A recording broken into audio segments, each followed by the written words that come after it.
Okay, so we're just gonna get started. So let me ask you, can you hear me okay? Is this good? Because I have a microphone on. No, no, you sound fine. Okay, perfect. So just continuing this conversation that we're on right now.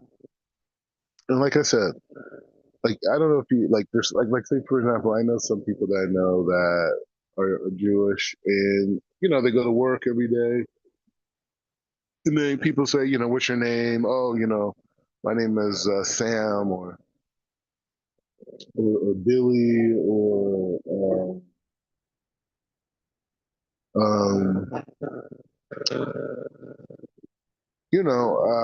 any of these types of names, on every day, they go to work and, they say, hey, Sam, hey, Bill, hey, Bob, whatever. But in their community and on Shabbat, their name is Binyamin, their name is Solomon, you know, and that's the name. When they get called up to the Torah, that's their name. But when they're interacting in the world, they use a different name, right? Because it's easier for them to maneuver. A lot of people like white passing in a lot of ways, and we're able to maneuver in Western society in that way. So change noses, identities, all these types of things, right? Now the thing is, even though someone could have, an identity like in the public sphere, in their private life, they have a much more expanded identity, right? And so what we're saying is that a lot of the ideas that we're talking about are very contrast to the society that we live in. So there's a duality to it, right? So like for example, I'm telling you, like I'm completely focused on this idea of rejecting that anybody is white and rejecting that anyone's black. That's where I'm at. Now, to some people, they say, hey, well, why would you say that? This is our identity. I don't believe this is any of our identities. I think these are man created systems of division.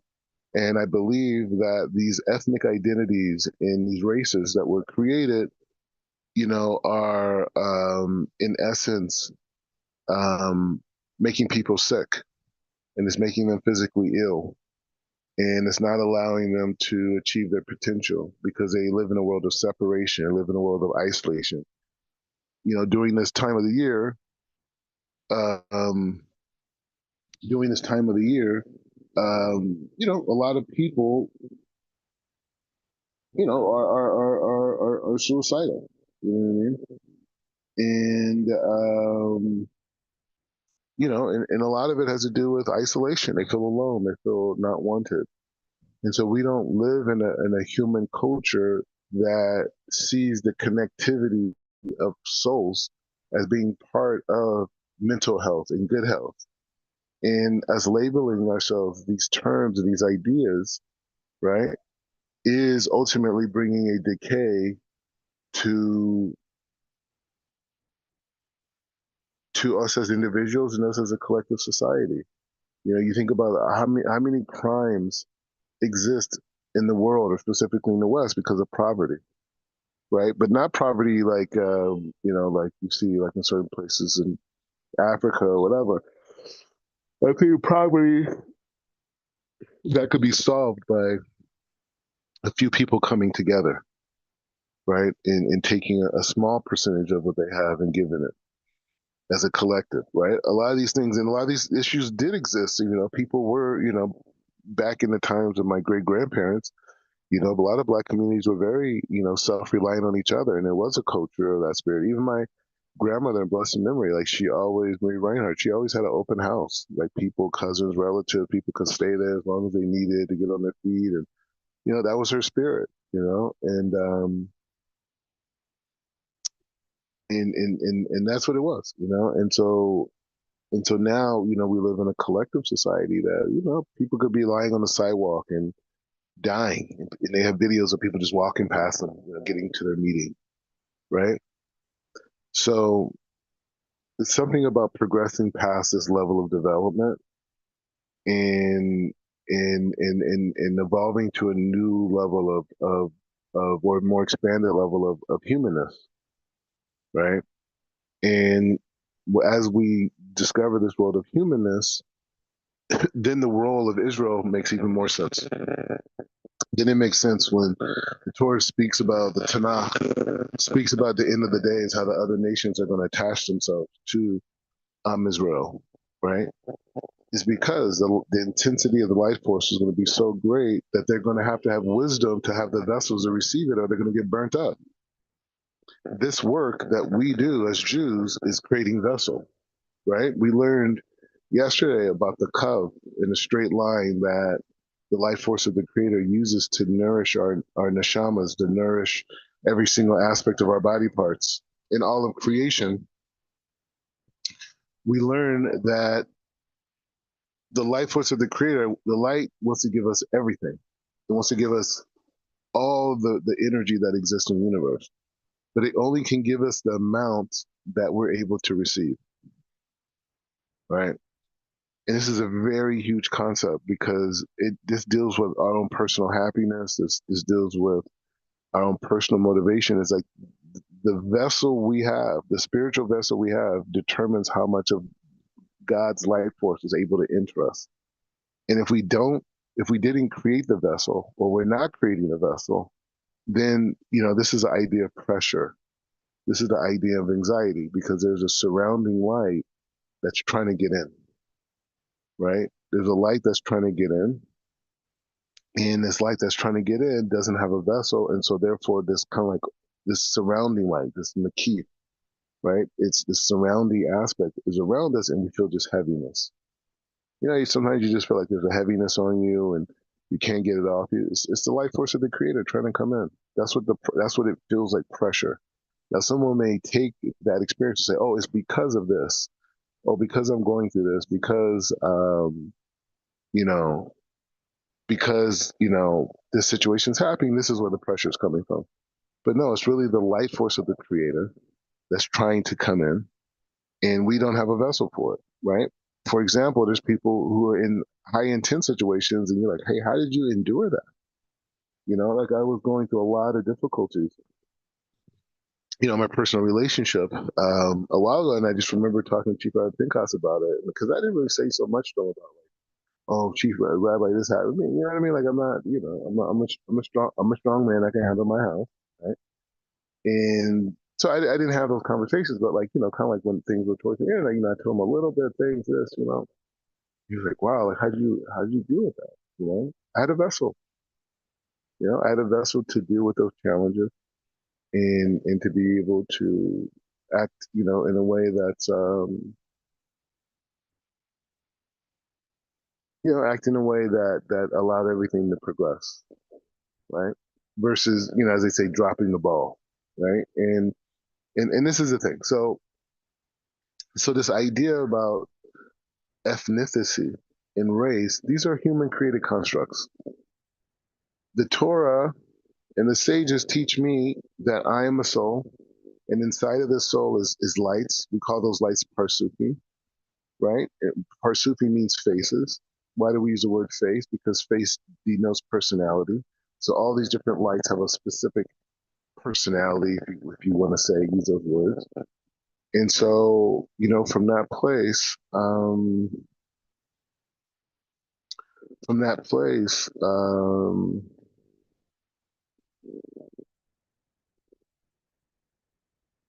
that's who we are.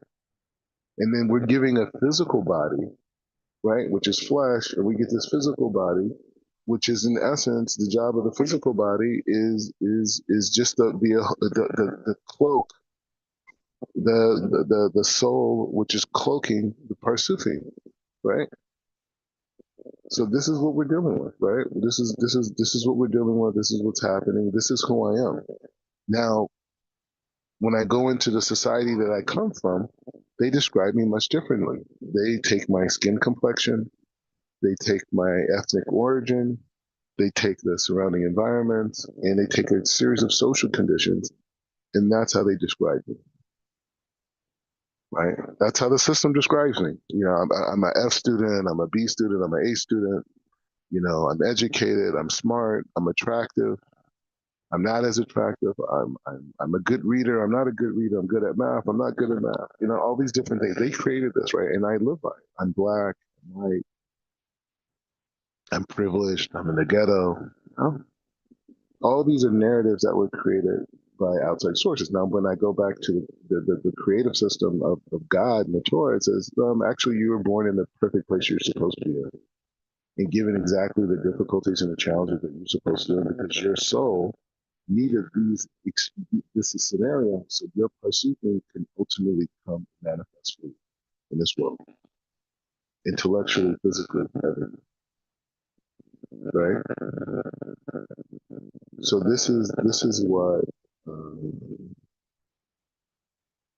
what this is what we're dealing with, right? Right? This is what we're dealing with. I have to make a decision on how do I define myself. Do I define myself in the way that God has defined me? Because if the way that God defines me as a soul and light that's in a body that's that was brought into this world to deal with specific challenges, that means that I'm supposed to be conquerors. I'm supposed to be victorious. I'm supposed to win, no matter what I'm up against, no matter what I'm facing, no matter what's created. I'm supposed to win because God put me here and He gave me the tools and abilities to be successful. I'm guaranteed victory. That's the way that the Torah that we're learning right now is teaching us, right? This is how the Torah is teaching us, right? And so when I look at that, that means I have infinite potential. That means I'm supposed to win. That means when I wake up in the morning, I say, Modiani, right? When I thank God for giving me life, I'm thinking for success. Not like I don't know what's going to happen today. Maybe I have bigger challenges. Or maybe people yell at me. Maybe this happens. Maybe this thing goes on. But it's all a part of the guaranteed greatness that you were supposed to experience. The guaranteed greatness that you're supposed to experience, right? And so that's a very it's a very important point. You know what I mean? It's a very important point because the whole thing is like say for example, why do I accept the notion that someone has more privilege than me in America? Does it really exist, and how much of it does it exist? Are there certain areas you could point at and say like, hey, in this area, people who are defined as white have more accessibility in this way than people who define black, right? You could say that. You could say that. But those are specific areas, specific points. And you can say, well, those specific points, really play an effect in your life. And then it's like, okay, yeah, they play effect in my life, but how much exactly? Right. And what I'm saying is that there is a concept of white supremacy, meaning that the basis of America was that these people have privileges and these people don't. And I personally don't accept that. I do not accept this anymore. Right? I grew up accepting it because everyone else did. But now I don't accept it. And not only that, you shouldn't accept it, and no one should accept it. Now the question is, if I don't accept it, what do I do about it? What do I do about it? So what I do about it is that I figure out a way to change something I don't like. And the solution that I have for changing this whole context is by educating the world, but in America, specifically white Americans, about the fact that they have a soul and the fact that they're connected to all of us. And most importantly, they're not white. You're not white, and I'm not black. That is a double lie.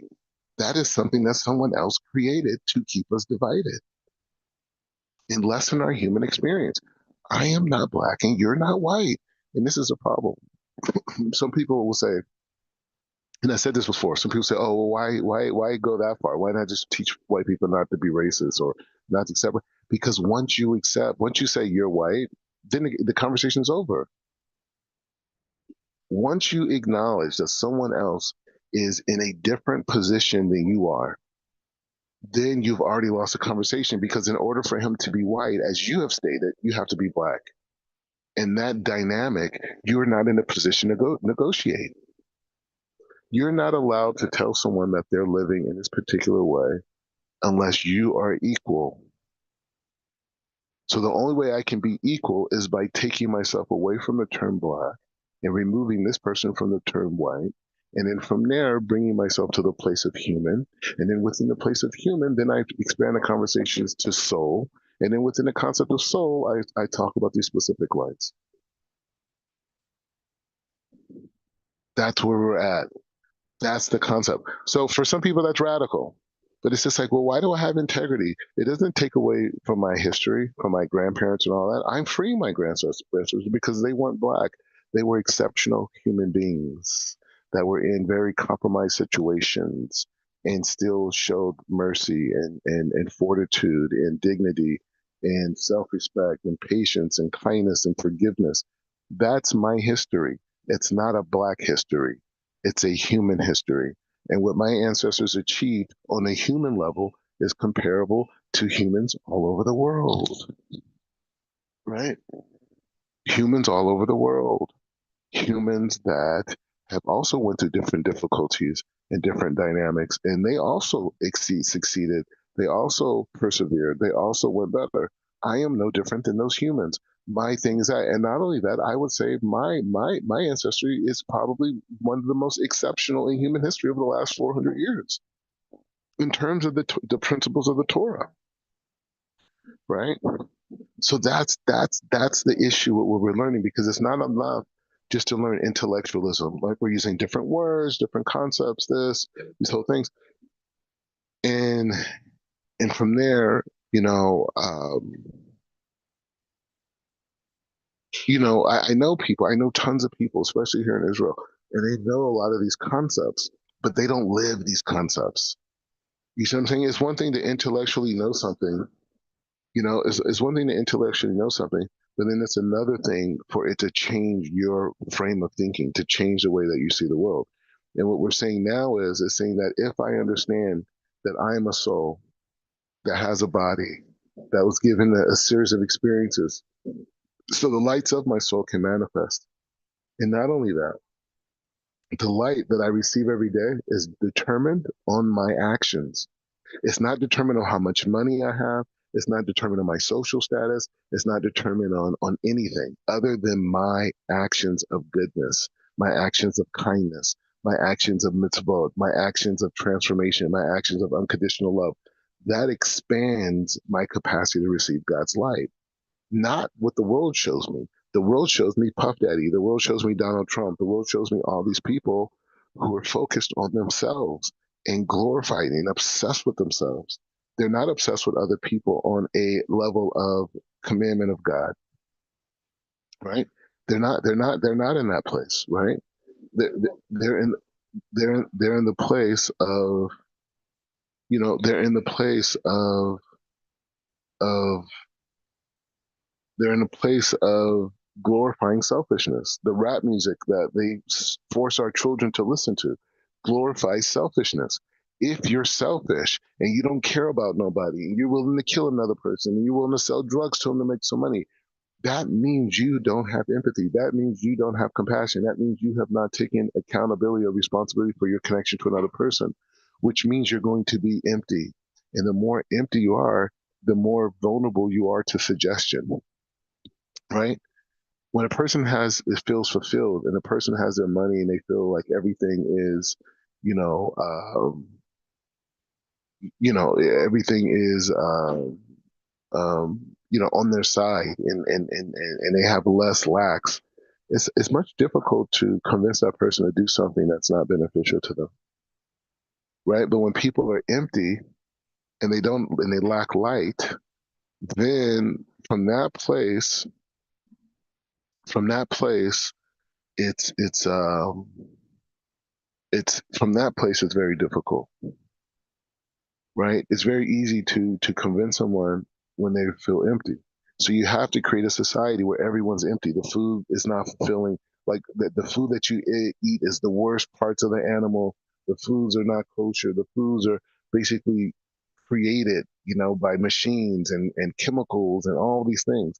And so the food is not giving you any nutrients. Not only that, it's not even kosher, right? The information that you receive in school is none of it is connected to your fulfillment. None of it is connected to allowing you to connect your soul to anything. And then you're surrounded by images and ideas and messages. You're surrounded by ideas and messages that tell you that you're nothing, right? That tell you that you are less than other people, or you're better than other people, because the white and black situation is the same. White people, they stole their humanity away from people who call themselves white, because they said, because you're white, it's okay to see other people suffer around you. It's okay to rape, pillage, and murder, right? It, that's what being white represents. It's okay to do that to people who are not white, right? And if you're black, you've been told that these people have this superiority that you need to fight against using the American system, because you were slaves and you had segregation and it was wrong and it was not just, and you're this. And so if you tell people this is how they see the world. I see myself as disadvantaged. You see yourself as a supremacist, and both are false, because they're both on the basis of a false narrative, right? Both are a false narrative. What is this false narrative? That we're different. We're not different. The only thing that makes us have differences is our ability spiritually to connect to God. That's it. Our ability to connect to God, our ability to connect to God is the only thing that makes us have differences. Other than that, biologically, genetically, this, DNA, okay, fine, you can find variations, but pretty much we're the same, right? Very small percentage makes us different on our level, and to a degree, even certain animals, right? So the point is just saying, like, going forward with this whole thing, we have to do that, because I want to talk to God as a human being, as Adam, in the same way that Abraham talked to God. I don't need to be Abraham. I need to be Mordecai, right? I need to be me. But who am I?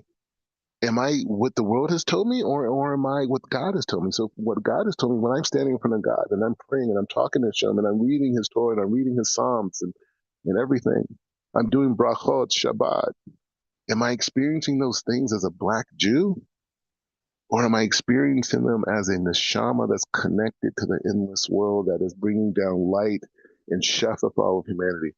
All right, I don't want to go so much into text right now because Otino's not here, and this is a very, very integral part of um, of this text, because now, after this whole structure that he's building, we're going to slowly start. Now he's starting to get into man and the creation of man, right? So I don't want to have to go back to the last part, chapter 30. So maybe tomorrow morning at our normal time, maybe we could just squeeze it in, because it's harder for me to do the classes in the afternoon because the sun sets so early now, right? It's like four. I was like, was it like 4:05? Candle lighting was last week. 4 o'clock. It's like insane, huh? People still shopping at 4 in the summer. So, anyways, um, just to continue on point, is just to say that this is the revolution, right? And this is a guy. I wrote the book "My and the Black Jew," and I'm very much supportive of African Americans regaining their heritage.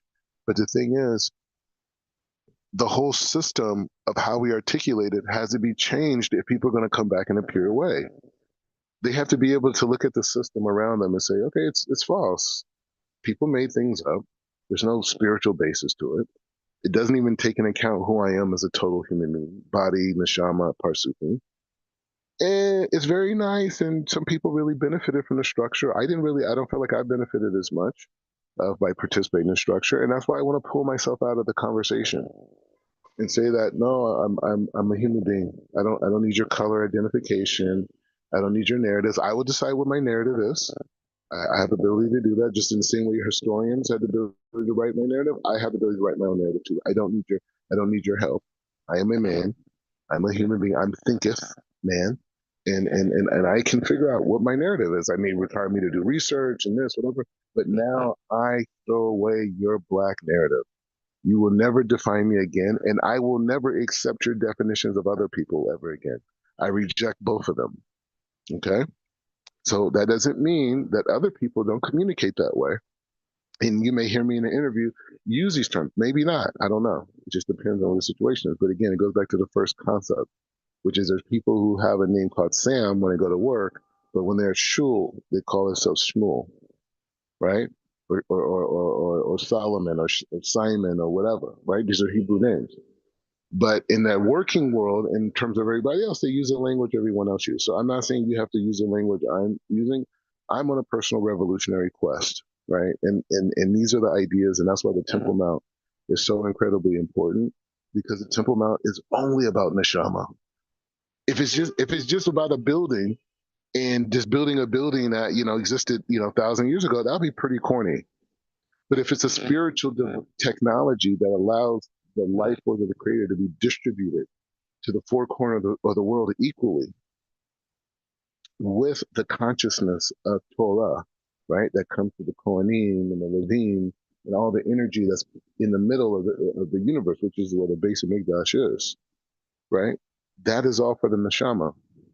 That is all affecting the non-physical world. How can you say that the Kohanim who are in Israel do water libations during Sukkot, but those water libations affect communities around the world that have water purification issues, right? So that's the issue that we're dealing with here.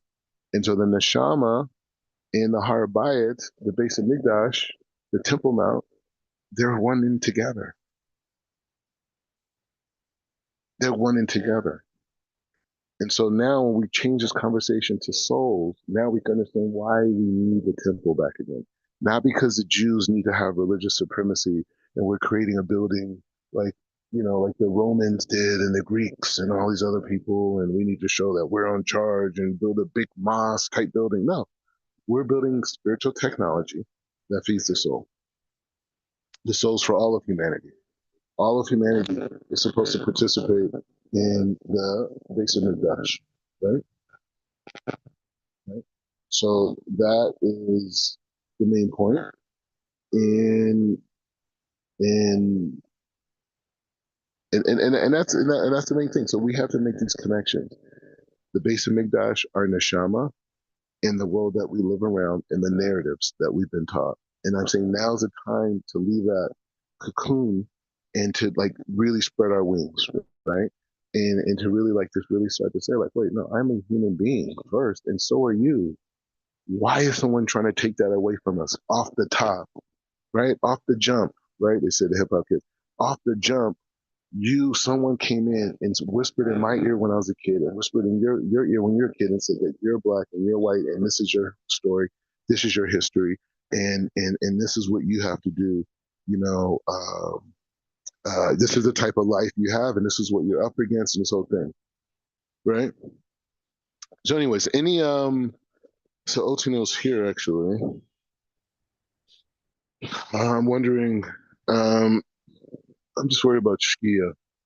All right, just try to learn a little bit since Otino's here. I was holding back because I don't want to go further without you being in the shir, because these are like the very important principles that are coming down. So since he's here, let's try to just get a little bit in. And also, you're not really supposed to learn Kabbalah after after the sun goes down, right?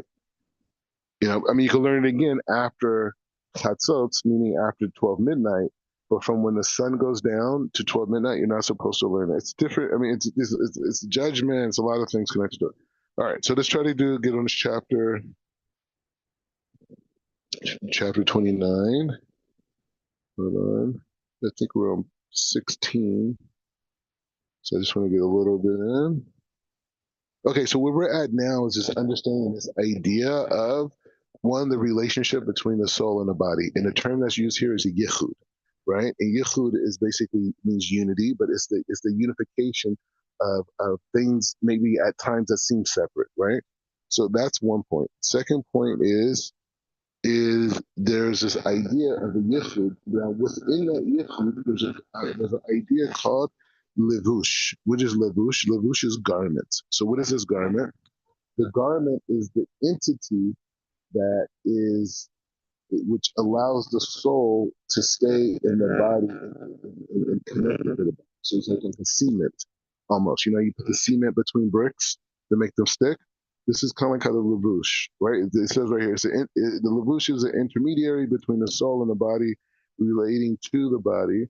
When the soul encloses itself in the garb, it executes the necessary functions in accordance with the nature of the body.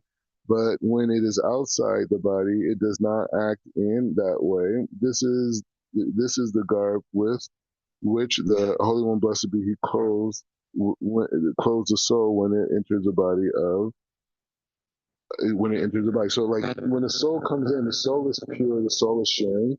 But when it enters the body, it goes into this new aspect of the desire to receive. The lavush is that intermediary that allows the pure soul to engage with that body of the desire to receive and somewhat be influenced by it, but still the purity of the soul remains, right? And it says like this, it says the Zohar explains that it is not, if it was not for this garb, the soul would have no connection whatsoever to the body. Prior to the entry into this world, the soul is like an angel without an evil inclination and without free will. However, upon entry into the body, the soul becomes invested with the evil inclination and free will. We learned this before, but I'm just going over it. All right, so this is where we left off yesterday. This is the result of being clothed in this garb of the body. V'kol ani mahal levushim le'aleachem b'chesed zeh. Sorry, sorry. So he says, just as the garb of the soul affects the way in it acts in the body, right? So too, all the different garbs of the various spherotes and parsufim affect the change and actions of the line within them in accordance to their particular nature. So again, our behavior determines how much light we receive. That's it. People say, I need to be a billionaire. Why are they going to be a billionaire? Because they want to buy a bunch of things. And then when they buy a bunch of things, what do those things do? They're going to make them feel a certain way. They're going to make them feel safe. They're going to make them feel accomplished. They're going to make them feel, achieved, respected, whatever it is. But those are all energies. Those energies that they really crave are masked in these false desires, right? Which is vanity and pride and all these things. But the reality, they just want the energy, which is the life force of the creator. Everybody wants light. When we eat food, we don't want just the physical food. The body says, oh, I'm hungry. But it's really the neshama.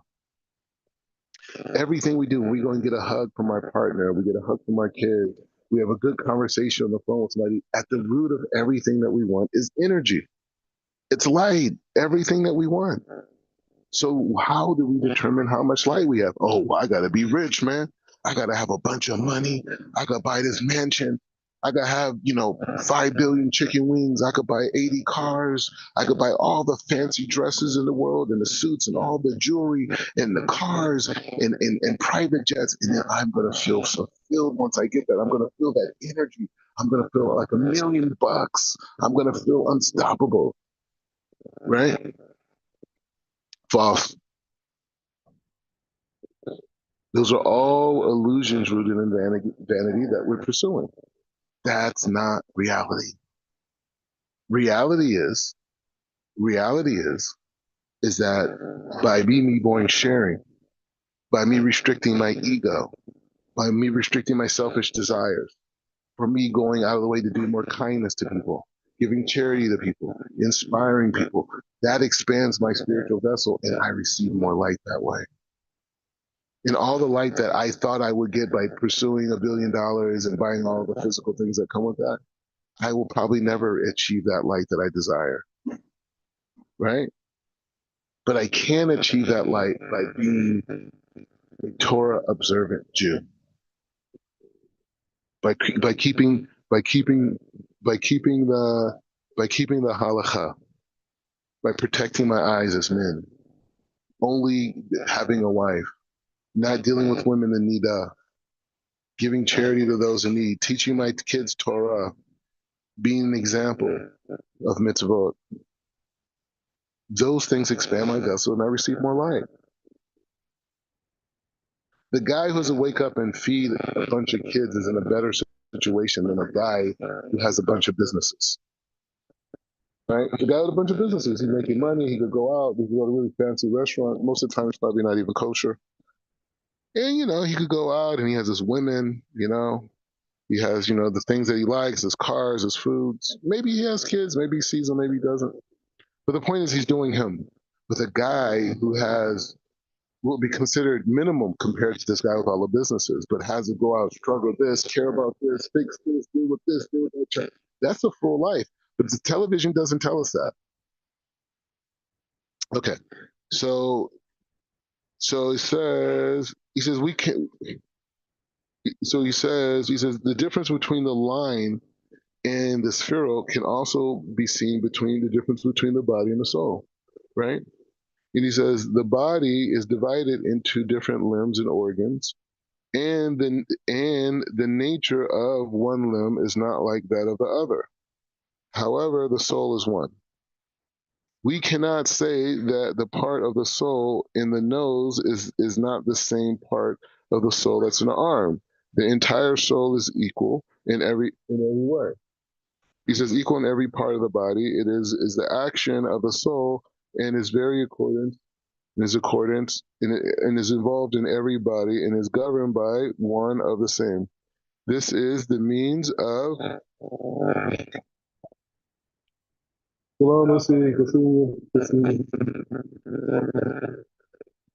So anyway, so he says, the entire soul is just okay in every part of the body. So the point is saying the soul encompasses the entire body, but every limb has a different function, right? Just like the limb, just like the limb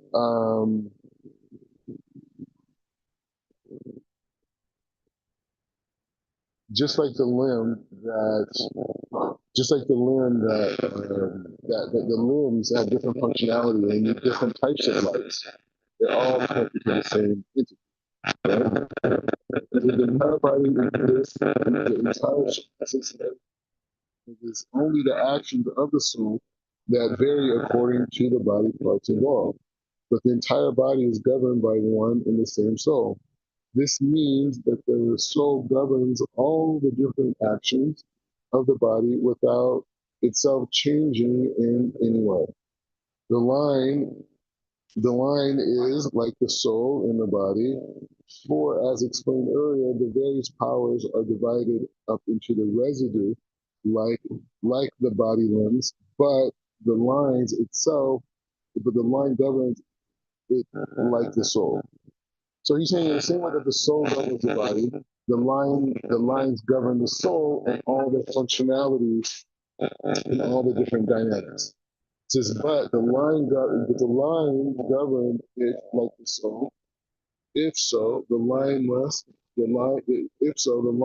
be the same. It's the same on all levels. All right, so let's just stop here. Wow. All right, so we'll stop here. But I think we're getting clear.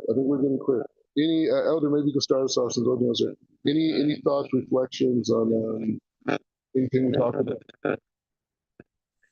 Yeah, Baruch Hashem.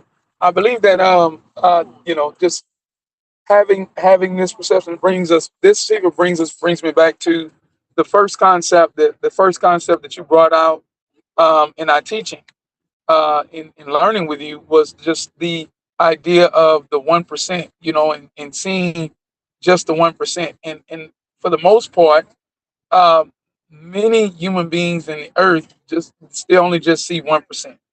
And so from that aspect of thinking about identity and race, color, and all of these different constructs that society has put upon mankind, what has happened is that people have been taught and they've been raised to believe this way, and is now natural. It's a natural response. And so what we're doing is this is helping us to see the aspects of the soul itself and the aspects of what of exactly how we should see and how we should comprehend. And so when we think about the idea of um, teaching here in America that we're not colors, we're human beings, right? And we have a purpose, and that we have a soul. Our souls um, come from God, and that we become limited, very limited in our abilities. It doesn't matter. You could earn billions of dollars and still be completely limited as far as your what you have done uh, in humanity. What have you done towards the purpose of acknowledging Hashem and leading humanity to a better position with God? And so, at the end of the day, when we consider that we are soul, and that our soul is the garment that is clothing the line, and that when we talk about the cough, and just that whole structure of the Sephiroth, it's allowing us to see, when we look into the Torah, to see um, mankind, and to see the direction that mankind is supposed to go in, and how we're supposed to be thinking. Because it's very interesting, because we will not ever reach our full potential if we don't get past these constructs that has been put forth. So that. Yeah, I mean, I agree with you 100%. It's just loving Hashem. At the end of the day, and I love Hashem more than the stories that I've been told by myself by people who deny Hashem mostly. The systems and organizations and institutions that have gave me a narrative about who I am as a human being in North America. They hate Hashem, and now they've even declared war on Hashem. The same schools that told me, "Hey, this is your ethnicity, this is his ethnicity, this is your story, this is his story." These people are they're now denying that there's a difference between men and women, right? This is where these institutions are at now, and telling kids that it's okay for boys to dress like women, and to pursue other boys instead of women, and procreating and having. So I'm just saying. So this is the world that I come. So I think it's very easy and responsible to reject the narratives of what we've learned, right? Because the same even prior to me being in existence, these are the same institutions that created scientific facts to say that I was less intelligent because of my skin tone, because of the size of my lips, because of the size of my nostrils, because of my eyes, all these different things, my body hair, the size of my head, all these things. The same system created this. So It, go ahead. hey, I want to ask you a question, since you brought that up about just even the identification of male and female and so forth. Do you believe that? Do you think that this is a natural response, that the soul is trying to find answers to, whereas it's saying, look, mankind is saying, listen, this system that we've been under, of this identification and class system, been under, is wrong. Something's wrong.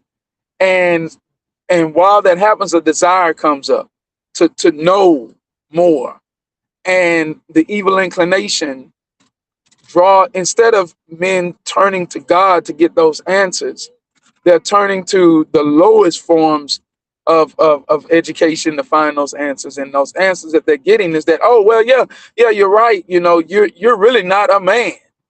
You're really not a man. You're a woman, and you're not a woman. You're a man. And instead of the answer being you're a soul, you're a soul.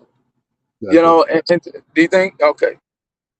Yeah, no, no, 100%. I mean, every desire that humans express on a collective level, the root of it is wanting to be connected to the creator. It's just the narrative and the information that they have to get there is corrupted. And this was just like when we learned the Rambam, right? And we learned that the earlier generations and the generations of Enoch, the generations of Seth, right? They made an issue of they would glorify Hashem's creation at the same level as Hashem, right? And they were coming from a pure place. They're like, hey, this is Hashem's creation. Hashem is beyond our logic, beyond our imagination, but here's his creation. So since we can't fully comprehend Hashem, we can't comprehend his creation. So let's treat the creation as if it was Hashem itself, right? And that small error turned into a whole society that was completely devoid of God's awareness of the fact that God existed and only understood these external things of stars and suns and moons and constellations and all these things. And that led to other forms of like witchcraft and this and all these types of things.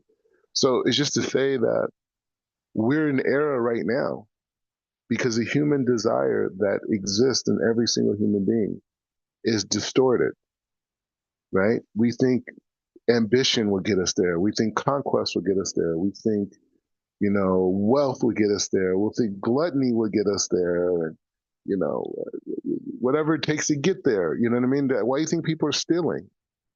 Right? They steal because they believe like, okay, if I just got this money, my life would be better.